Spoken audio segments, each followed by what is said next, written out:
Hello and welcome everyone to our webinar for this afternoon, evening, morning from wherever you are from. My name's Lisa, done this quite a few times before now, and I'm here to chat about our topic today, which is teaching absolute beginners.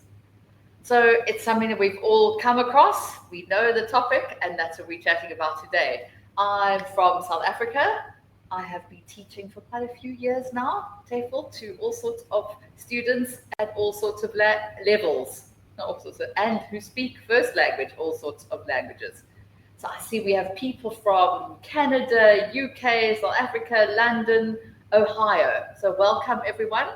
We will jump straight into our webinar today. So it's half an hour of slides that we will go through the topic and talk about it. And then the second half of the webinar, the second 30 minutes, will be time for you to ask questions. So it's a Q&A session.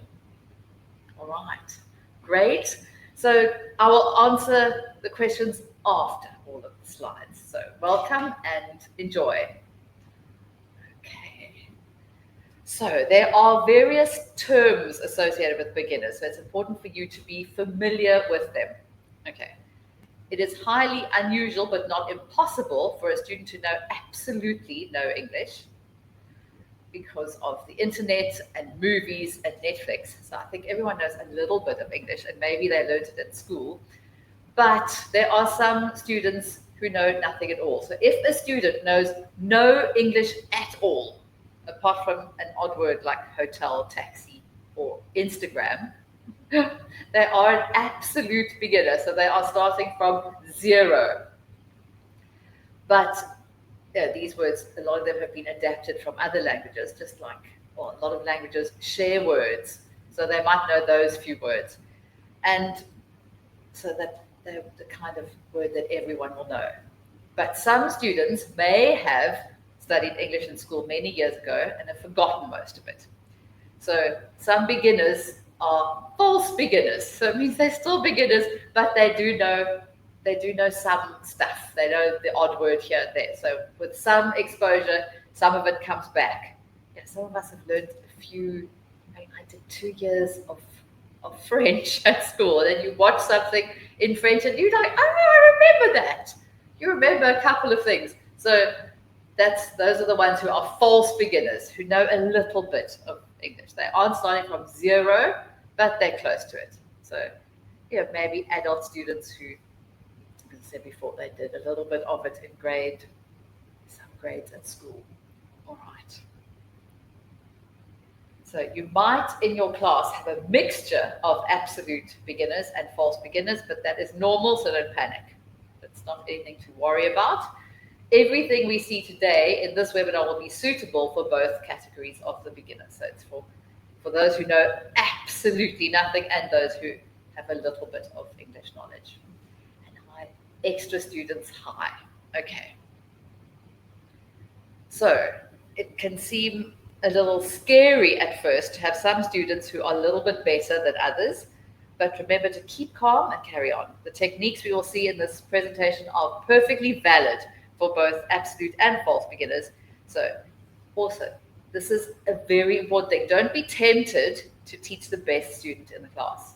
I think we've all had that. There's one student, doesn't matter what you're teaching, who knows everything, and you focus on that one because they get everything. Try not to fall into that trap. You need to teach sort of the median, the middle student. So you'll certainly alienate the majority of the students if you only teach the best student who knows everything. You'll feel bad, they'll feel bad, the others might feel bad and not be able to keep up. So try, and if you have a class of mixed beginners, just teach to the middle, not to the best student, not to the teacher's pet. I know that still happens. All right, let's carry on. Okay. So it says, it is important to put yourself in your beginner students' shoes for a moment to understand what some of them might be feeling. Okay. For all of us, we teach English, and a lot of us, I think, in the world, do speak or have studied a second language, and it is terrifying, as we all know. So if you are in that class with brand new, you might feel excited and eager, but also potentially nervous, terrified, overwhelmed, self-conscious. Specifically, if you're an adult, you might feel shy. And again, anyone who has had to speak a second language in front of other people, we all know how embarrassing it can feel. And one can be extremely self-critical. And you think if you can't say it perfectly, you don't want to say it at all. We've all been there.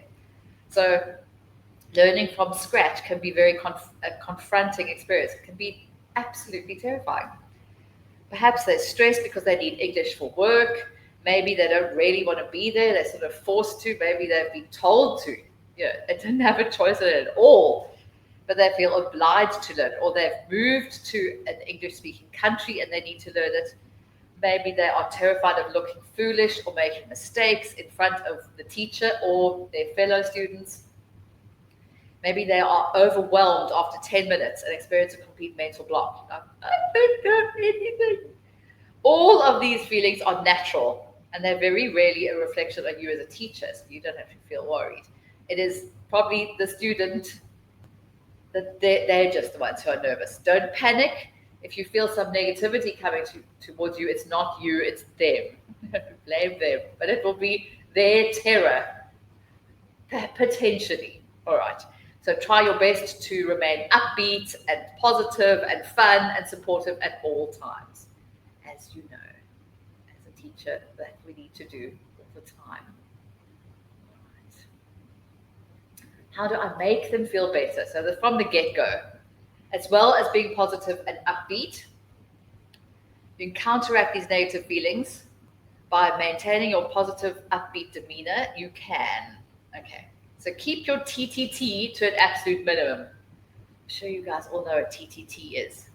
If you'd like to put it in the chat as a test. I'm sure you know what it is. And then there's another word as well that I'm going to ask that you can put your own definition in as well. Scaffold continuously. So there we go, teacher talk time. There are so many. There's PPP lesson and the TTT. It can be, as a teacher, those can be very confusing. Anyway, so keep your teacher talk time to an absolute minimum. It's very hard. Often with beginners, we feel we need to explain every teach, test, teach. They can also be tongue twisters. Test, teach, test. Yes, so TTT can also be that. You're absolutely right. Thank you. And in this scenario, we are talking about teacher talking time. I have a student that as much as I try to get him talking, I just hear my own voice for too long. Okay, so that is definitely something to focus on, keeping your teacher talking time to an absolute minimum. And as I said, I mentioned scaffolding. So scaffold continuously. That is another test. You can put in some ideas into the chat about what you think scaffolding means in terms of TEFL. And we'll come back to it. We'll come back to scaffolding. And if you Google it, you probably will get pictures of people building, but it is linked in a way. All right. So we're going to talk about scaffolding. We'll be back in a second. Okay, set well-graded tasks. So you need to make sure that the work in the lesson and then as homework, that it is at the right level. So if you set tasks that are too hard, the students are going to be freaked out again. So make sure that the work you're doing is at the right level. And use lots and lots and lots of visual aids. And that's for adult students and younger students, especially for beginners. Pictures and things, which we'll go into later as well, are very, very important. Or I'm not seeing answers to the scaffolding. I'll give you another minute because we will go into it in more. Let's look at these 4 points in more detail. So we're going to go back to the TTT. So when you are teaching, use short, simple, relevant sentences. We can all babble, and the less a student or a class of students seems to be understanding, the more one can fall into that babbling trap. And we try and explain our way around everything and talk too much, which becomes even more confusing for the students who are, then they are battling to understand what you were saying, what you're trying to say, what you then trying to explain again, and you just get caught in a terrible cycle and a circle. All right, so keep, as if you bombard your students with a lengthy monologue, it will overwhelm them entirely. So you just have to really try and keep it. It's hard to really keep it small and simple and to the point. Give instructions using imperative, so not things like would you please or can you please all get together now. Just things like Tasha, get your book out now, please. So really simple language. Don't add in too many extra words, too many things about could you, would you, should you, can you. All of those they will just confuse them even more. Keep your explanations concise. And like I'm doing now, I'm also rambling. So break it down into small little sections. So if you are saying, get out your books, turn to page 15, make sure you have your pens, you're going to do exercise 15, fill it in the book. The students will be utterly confused. Do things in one step at a time, very carefully. Keep explanations concise. So, and the imperative is just, imperative sounds like you're telling people exactly what to do, which sounds like it could be a bit rude, but it's not, because you're just saying it very, very simply. And you can support your words with body language, like everyone sit down, take out your books, and simply one instruction at a time. Keep explanations concise. We'll actually come back with this as well. I now see lots of things about scaffolding, very nice. So we will now go to scaffolding. So I see actually before we go, let's go through this. Model to students what you mean, very nice. That is definitely one of the aspects and the things that we use in scaffolding. Perfect. So Jada, very nice. Thank you. Use background knowledge, 100%, very nice answer. So you build on what they already know. So the idea of scaffolding is the same idea as if you are building a building. You can't just put a brick and then another brick and then expect the whole house to stand up. You need to put scaffolding around it so that it doesn't fall down. So it keeps it up so that you can build higher and higher. So it's scaffolding can be giving this very nice answers here.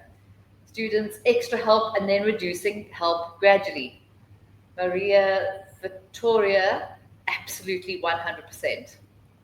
And then Madison, providing temporary support for an inexperienced learner in order to help them to complete a task or acquire a skill and then gradually withdrawing that support. That is a model answer, 100%. Thank you. I couldn't have said it better and didn't. You said it perfectly, Madison. Thank you. That is exactly it. So read out the definition on the slide. Yes, so you've all explained it very, very well. So if you give support, because they don't know what they're doing yet, you give support that will help them step by step to learn so that they can build their knowledge step by step. Doing that to show as well. Okay. In this context, it means support.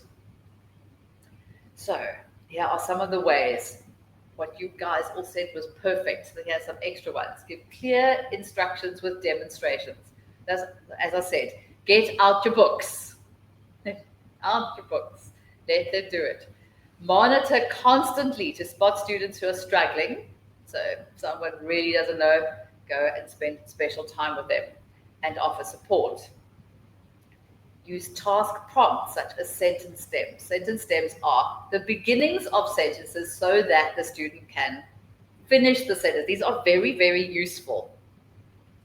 So, for instance, I mean, here's not a great one. Like, if you're introducing yourself, so you say, I am Lisa, and then the next for you, I am I am, and then maybe they are, and you give them the beginning part of the sentence so they can just fill in the second part.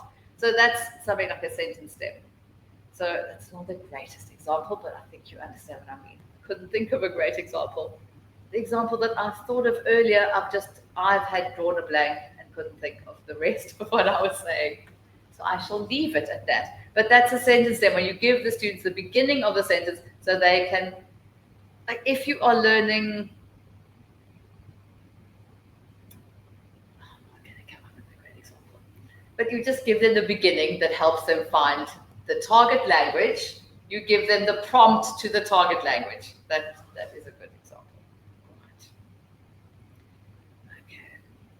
So yeah, model new language carefully.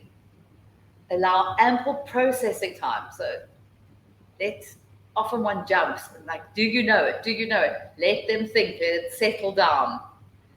Use visuals whenever possible to support comprehension. So pictures and slides that can help explain what you're trying to say will help. And then also very important, integrate pair and group work as much as possible. Because if the students are working with each other, they will feel less embarrassed, less shy, and they'll be able to speak with each other far more confidently, not far more, a little more confidently than if they have to speak alone to the teacher or in front of everyone else. Right. Lots of processing. Beginners, more than any other level, have so much going on in their heads. So think about what it feels like that you are learning a second language. Listening, translating their language, or what they're hearing into their language, thinking of the answer, translating it back. I know this. People who have to speak in their second language, so much translating going on in your head, and you can't think of the word, thinking of an answer, translating it back into English. So don't assume, but because they haven't answered, that they didn't listen or that they don't know what's going on. It might just take them a moment. Give them a moment. Be patient. Silence is not the enemy. So if they haven't answered immediately, it doesn't mean that they don't know. They might just be thinking, getting to it. Okay, highly necessary. So pair and group work, once they know what they're doing, is a great way for the students to relax a bit. So if you say, get into groups of 2, then the students are like, oh, thank goodness. And they can work on a worksheet with their friend, or they can have a conversation with a friend, or the role-playing event with a friend, or in a group of 3, it just helps. It takes the pressure off, and they can then relax a little. Okay. Set well-graded tasks. I mentioned this earlier. So, tasks must be simple and achievable. It's no use setting something that is beyond the students, what they can do, because they'll just then feel useless and stupid, which is not what you... So the task must be suitable for what they're doing. Keep task wording short and uncluttered. So fill in the gap or pick the right answer. Nice and simple, so the students know exactly what they're doing. I've done lessons in the past where you read in the instructions, you're like, how on earth? Always say it like, instead of bracket, they will say in the parentheses. And you're like, why did you say parentheses to a beginner student? So often in the task, in the worksheet you're using, you might find that kind of thing. So translate into simple language. I always wondered why they said parentheses or parenthesis. 1 parenthesis, 2 parentheses. Why? I suppose bracket isn't a much easier word, but still. So avoid using language that's too difficult, just like that. So if sometimes you have an exercise that's graded correctly, and then in the exercise you're like, how? Why? So you might have to translate into just a simpler word. And you would also scaffold by doing an example yourself. So if it's gap fill, you just show them how it's done. If you do the first one, then it will be easier and more obvious what the students are supposed to do. That's very, very helpful. Always do the first one, because sometimes it's much easier once the first one is done. So,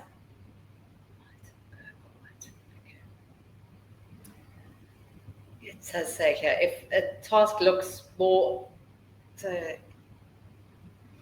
don't be a slave to the material that you're given. So even if you work for a school that gives you material, if it's too hard or too easy, you can, use it, but use it within reason. You can add a bit, subtract a bit. You know what to do.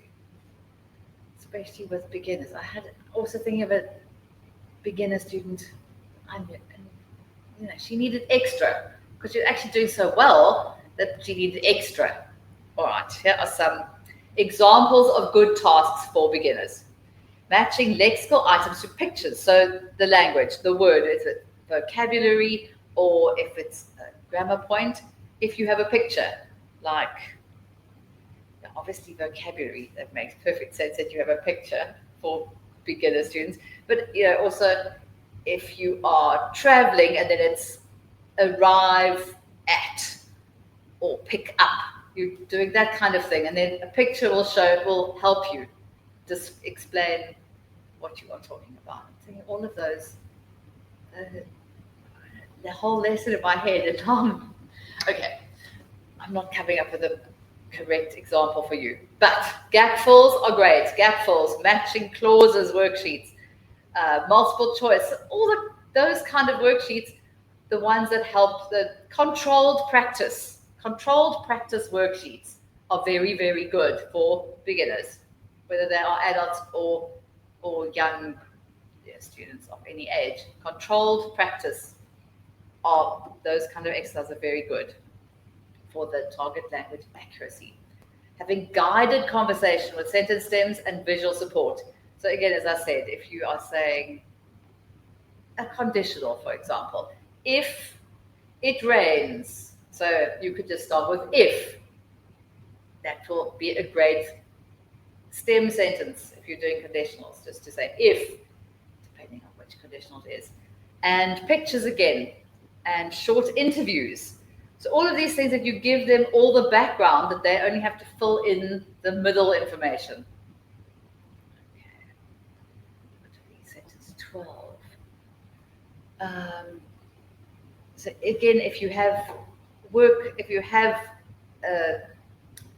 are working with at the school, you can make text a bit shorter, add more questions if actually it's a bit too easy, you can add extra students. If it's a little bit advanced, you can take a step back and simplify. So just be sensitive to that as you're teaching. All right. Plenty of visual aids. So it's obvious. Pictures, photos, drawings. So if you are in an actual classroom, you can draw. Things like Pictionary, that kind of exercise are very good. And online where you have a virtual whiteboard with drawings can also be very, very helpful. So the students can draw. In fact, Pictionary is quite good for vocabulary kind of games. So that's good. Then this funny word, if it's realia, I've heard it said a different way, but real stuff. That's what realia means, real stuff. So sometimes just a picture is not enough. You can actually bring things into the classroom. I think, for instance, it could be quite fun. Like costumes could be quite useful. To start off an idea or a theme, you could have hats or food or stationery. So pictures obviously are very useful, but real stuff is also great, especially for beginners, because it's there, it's a real thing. You packing and putting things into a suitcase can be a great exercise. All right, body language, facial expressions. So this becomes so important. Gestures to support what you say. Acting out emotions to help convey meaning. So very helpful. Posters on the wall. Common classroom languages. How do you say this in English? How do you say that? WH questions. Who, what, when, where, why, how. That kind of thing. If the posters are there, you can always refer to them. Just things that are helpful. Graphic organizers for tasks. So things like Word. I'm not good at these. That's why I have a mental block even thinking about them. but you have like spider pictures where you add them in, or lists, or those mind maps. That's the word. I don't. I'm not a mind map person, so my mind goes blank when I even think of a mind map. I'm thinking, how do you? They can be very useful for mind map minded people. All right, and video, obviously, great. So if you have students that like a particular movie or music, so videos can be so useful. Words of a song or a scene from a fun sitcom or comedy or movie. If you have students that love Harry Potter, it's always fun. The language is quite hard, but it's always fun. And then kids can watch stuff like, so much fun stuff, Peppa Pig, so much stuff that is so useful. So obviously video is great. And that's if you find your own stuff, but then there are teaching videos as well. I was just thinking of stuff you think about and find. But there are actual teaching videos that millions of people have put on YouTube and are there to be found. I'm talking nonsense. I think it's March. Some people were saying happy March. So March is when it is autumn and spring. So everyone's weather comes all nicely together. Not too hot, not too cold. All right. More tips, final tips for teaching beginners. Okay. Focus as well a lot on pronunciation work. Right. So modeling, so when you say it first, and drilling. So that different students from different countries have different issues with different sounds. If you think, how would you feel if you had to suddenly speak Italian and all those extra sounds, or Dutch or Vietnamese? There are so many sounds. So we think all the sounds in English are so easy to say, but if it's your second language, they're not. We have so many consonants, so many hard consonants at the end of most words. There are so many. So pronunciation is very important. I mean, not that people's pronunciation has to be perfect, but so it becomes, so students get used to the sound of all of the words and things that are different, like walked, not walked, talked, not talked, that kind of thing. Choral drilling, so that's where everyone says it together. Where is he going? He is going to the school. He is going to school. So that also, he is going to school. She is sitting on the chair. It is under the chair. So if everyone all together speaks, it also means that no one gets embarrassed because they're all speaking together. So it's a great way of getting everyone to speak aloud without feeling scared or nervous. Okay, another thing, make your class an English-only zone. So it says here on the notes, some teachers see nothing wrong with using the students' mother tongue, which is fine, unless you don't know a single word of it. So, there are pros and cons to this. But if you set that up, that especially for adults, that you will only speak, and if you have a whole class of maybe Spanish students, they're adults, they may end up speaking to each other in their first language instead of in English. But you might be teaching a class that is full of people from all around the world, in which case they can't. So for the TEFL Academy, English is what we're teaching, so try and keep the classrooms English and speak English. All right. And enjoy yourself. Teaching beginners is uniquely rewarding. You might be the person who actually, someone hasn't learned a word of English, and then a year or two later, they have become fluent and know English, and it's all because of what you've taught them. So it can be absolutely astounding and amazing that you've been part of their journey, their language learning journey. All right, very nice. So that is sort of the end of the slides. So we jump right into Q&A. Put it like that. Oh, it's bigger. All right.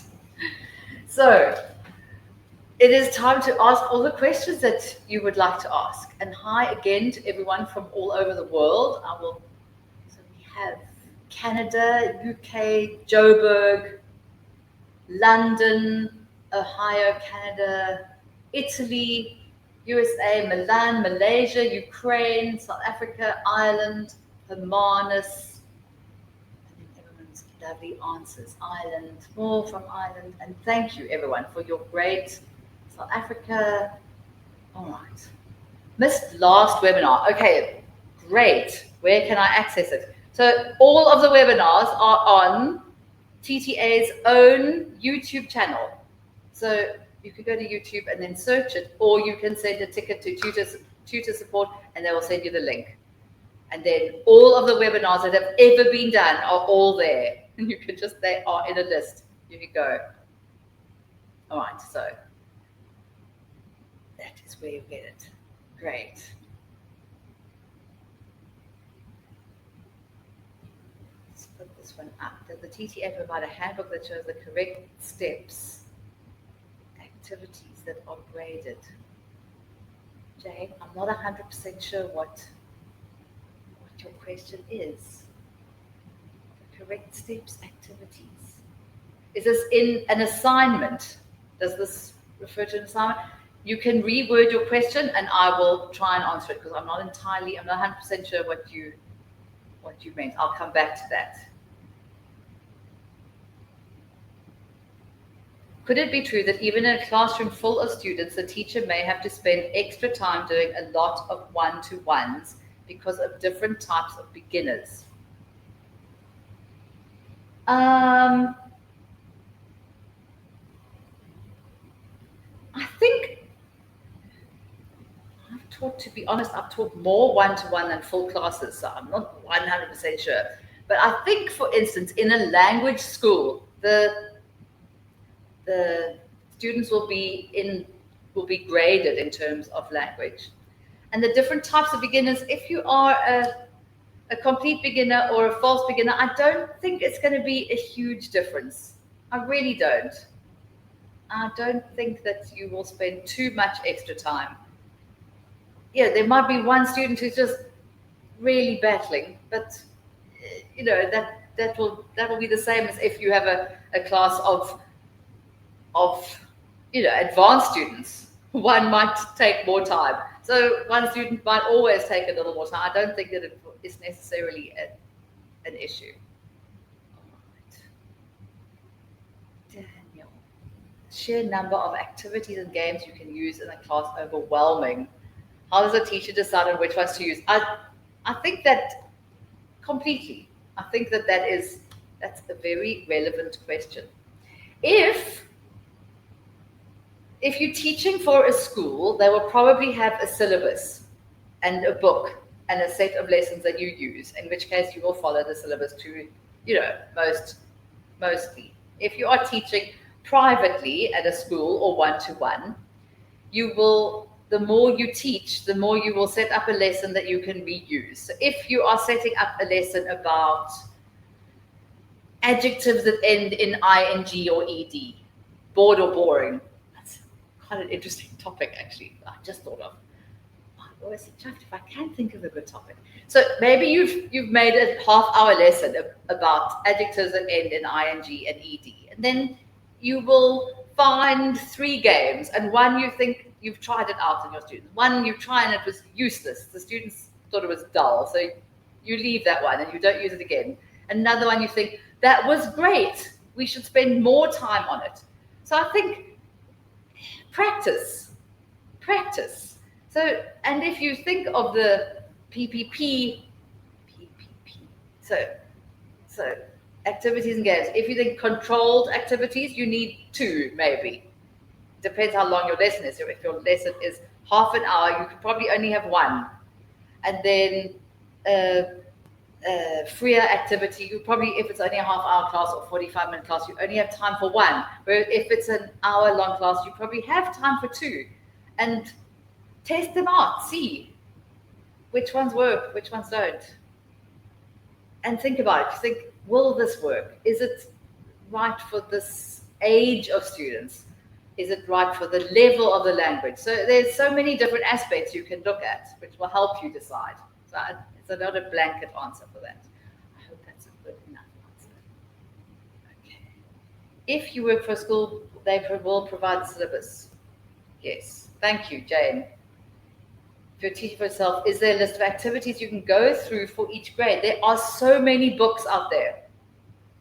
So many books that you don't actually, there are so many things that you can download and have a look at that you don't have. There are some that you have to pay and that you're not sure if you want to. You know, they want, you get it for free for 3 days and then you have to put in your credit card details. So they're that kind of thing online. There are also books online that you can find, and there are PDFs online. So again, trial and error. Each grade, you know, it's not easy. Syllabus, making your own syllabus is not an easy thing, which is why in your TTA course, that's why you have to do lesson plans. You have to do lesson plans for specific things, and it's because it's not easy. That's why you do it in the course, because that's the most challenging part. Once you've found a pattern on how you do it, okay, warmer, I will always do that kind of lesson because it works for me. Or gap fills, I love them. They're great. They work for me. I can theme them for each class. Or you think, oh, gap fills are so dull. I hate them. The more you teach, the more I find I love reading. So I often find if I can find a book that the theme of the book fits in with the age of the student and what the kind of thing they like, that I will try and find exercises that work around books or movies, because I love books and movies. So, you know, then that's the kind of thing I do. Other people like sport and might find that they can always find and set activities that have something to do. So if you know, what do you like? And also, maybe you have beginner students who are learning English because they're going to work in a restaurant. That will then show you that is where you need to focus. So it's also not the kind of question I can answer that it's a blanket thing. It's something you have to, you know, it's from student to student or class to class. But if you do work for a school, they will give you the syllabus. Teaching, private teaching is a challenge. And list of activities, the more you teach, yeah, if you've done 7 beginner students that are all small children, focus there for a second. Sorry, I lost the connection. How weird. Okay. So yes, by the time you get to your 8th lesson, you will be a pro. So the first time you might be like, oh, I'm not sure.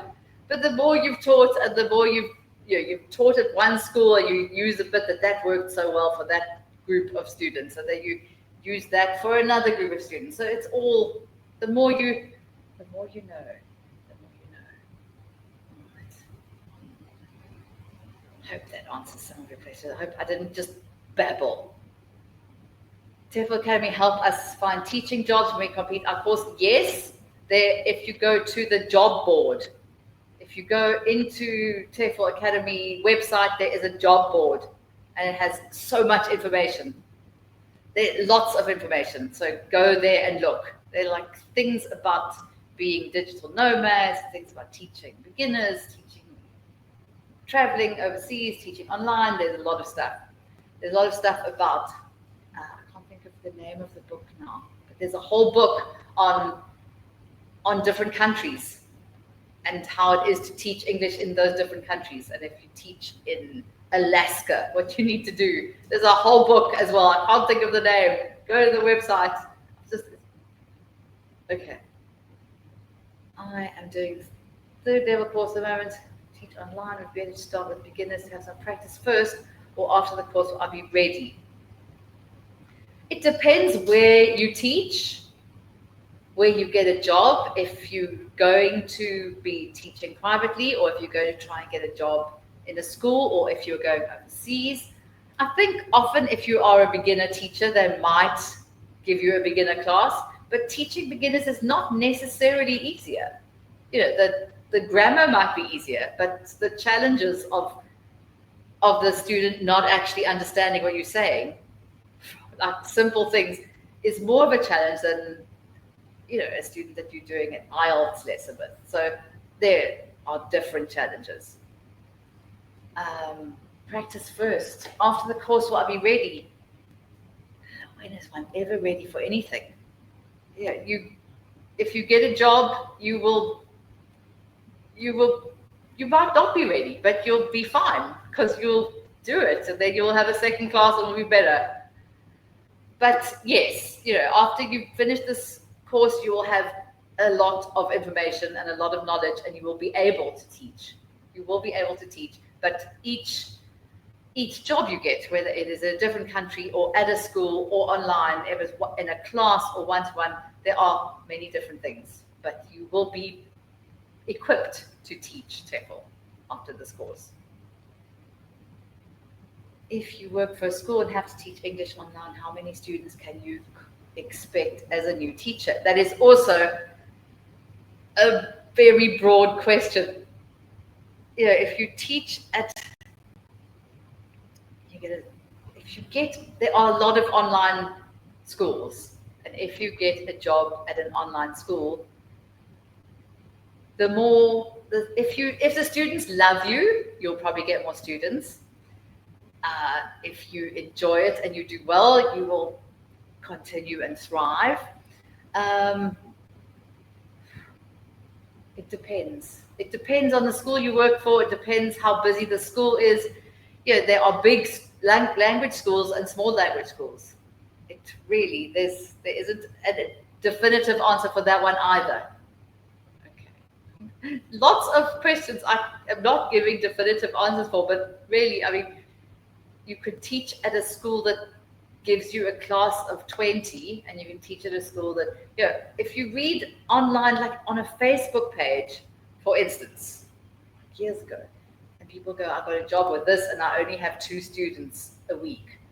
So people get into that scenario, which is terrible. And there are other people who get a job and they are fully booked from 8 to 5. So it really depends on the school that you get a job with. Can you recommend a book that a lot of teachers use? I'll be finished my level 5 TEFL course with the TEFL Academy soon and would like to continue my studies. I've written notes before. I'll have a quick look. I have a little booklet here that I have written notes. There's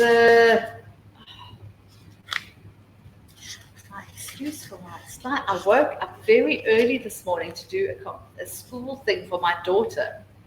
So before 5, that might be why I can't think of why my vocabulary has sort of gone like that. It's very sad. I have a book of stuff. This is my book for webinars when I have written notes before on great.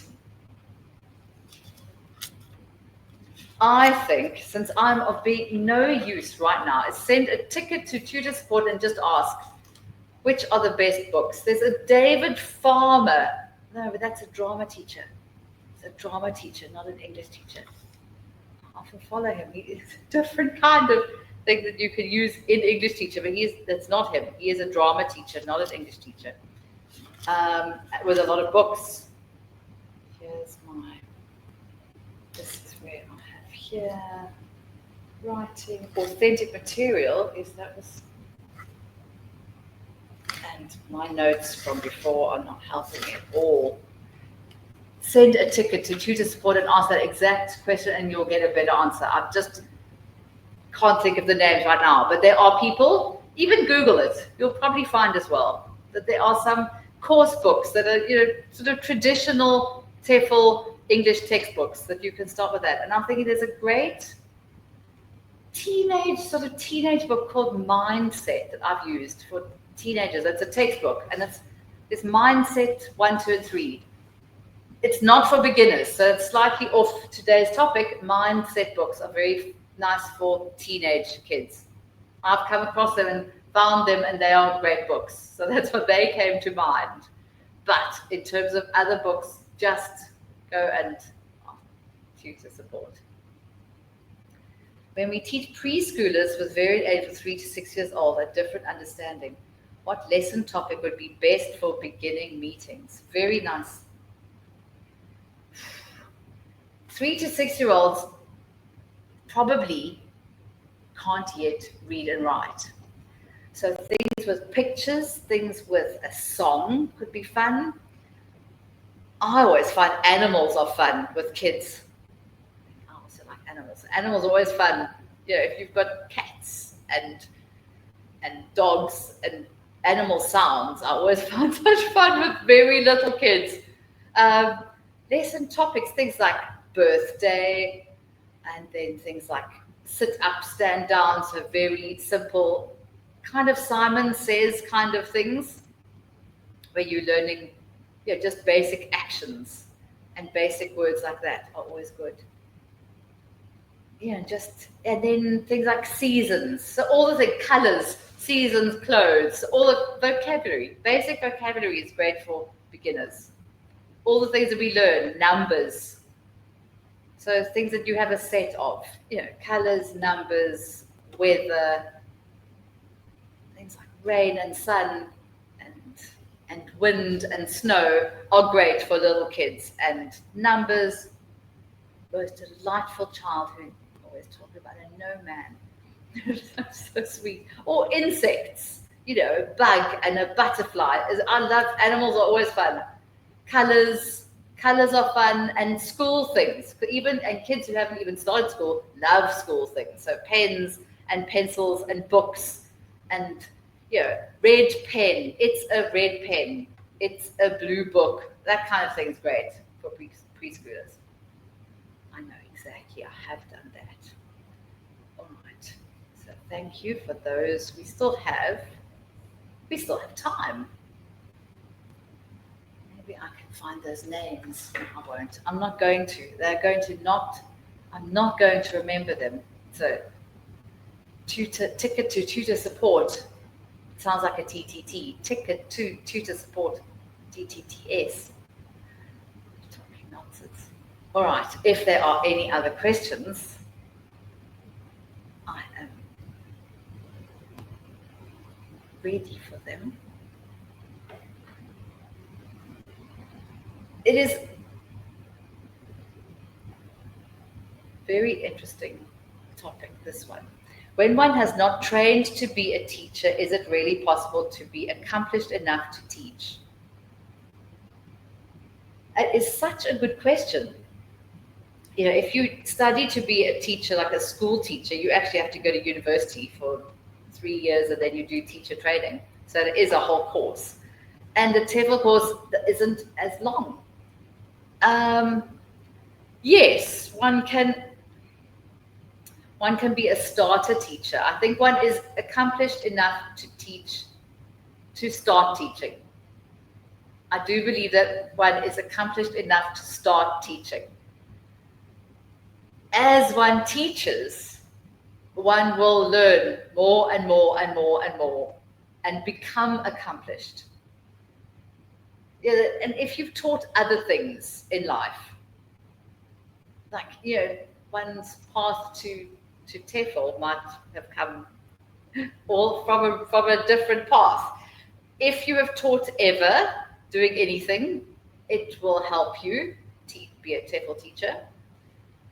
So if you've taught other things in life, if you've been a real teacher at a school, I don't mean it in that way, but if you've been a school teacher that you studied teaching at university before you teach TEFL, that is a different kind of teaching, and you can find your way through this. So it's a different kind of teaching. Madison, you have the answers that I am not having today. Transferable skills is 100%. 100%. So if you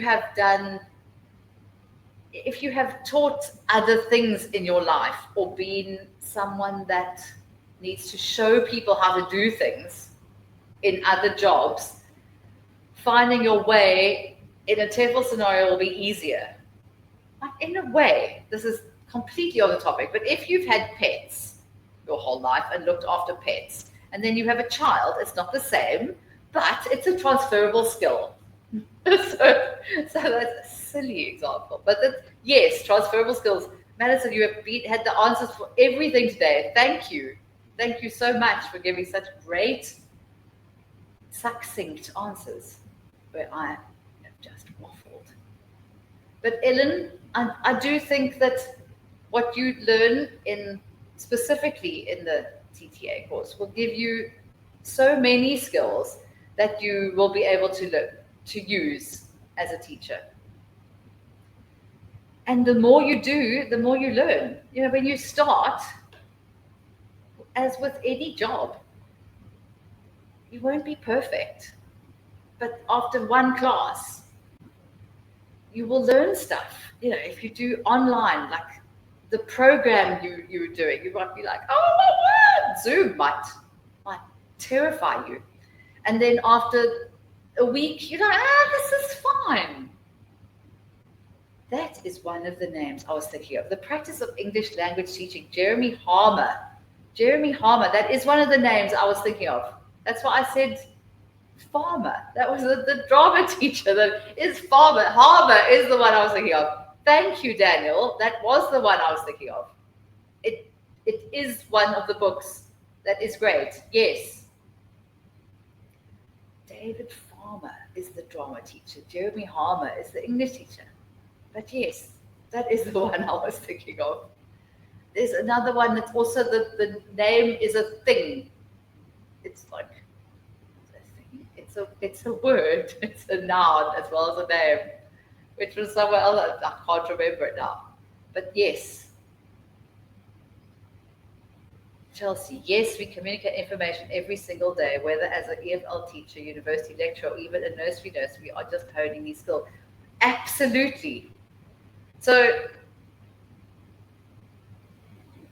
wherever you have come from, you learn different skills and can use them. I've taught music. I still actually teach music to some kids. Do you teach English or music? You can find your way. And I taught drama, and English and TEFL, and all of that stuff that I did before teaching other things has been very useful. Although the subject matter is different, the fact that one has worked with kids in a classroom or one-to-one or online, all of the skills you can use, transferable skills, absolutely, 100%. So just, you learn, when you do the TTA course, you learn the subject matter that you are going to teach, and the PPP and the eliciting and all of those skills is what you learn in this course that you need when you teach. And all the other skills like patience and speaking English and grammar, you've learned maybe at university, maybe, in different places. So you take all of this, your bag of skills, you take with you to whatever job you're doing and use them. So thank you, Chelsea. I agree, absolutely. And beginners, this is what this is about. So beginners, whether it is, also if you've taught beginners anything, you will have worked on that patience that you need with a beginner. So if you've taught beginners any topic, even if you have children, you might take some of those skills that you've taught a child how to do various things. No, talking nonsense again. And all of these are transferable skills, yes. Okay. If there are. The next, I'm going to just go to the next slide in the meantime, because we've got a few minutes. I still will answer some other questions. But as I said before, all of the previous webinars are available on our YouTube channel in the video section. And if you actually, you select the top row video. I think it's the second on the left, and then they're all there in a neat row, all of the videos, and it says what the topic is next to it. So there are great videos on all of the assignments. So that's very useful if you're doing assignments. So L5B or the L3A or whatever assignments you're doing, it's listed, and as well as teaching online and teaching children, teaching business English. There are a lot of videos. They are all available. Then after that, we also have this one, which I'll put up in a big form shortly. But there is a survey monkey that, if you don't mind taking an extra couple of minutes after the webinar to just answer the question and say if you thought it was of any use today, if any of what you learned from the very good slides and me talking a bit of nonsense, if any of it has been useful. I'll put that up at the end. We still have 5 minutes, so there is plenty of time for me to try and answer some more questions. I'm going to put the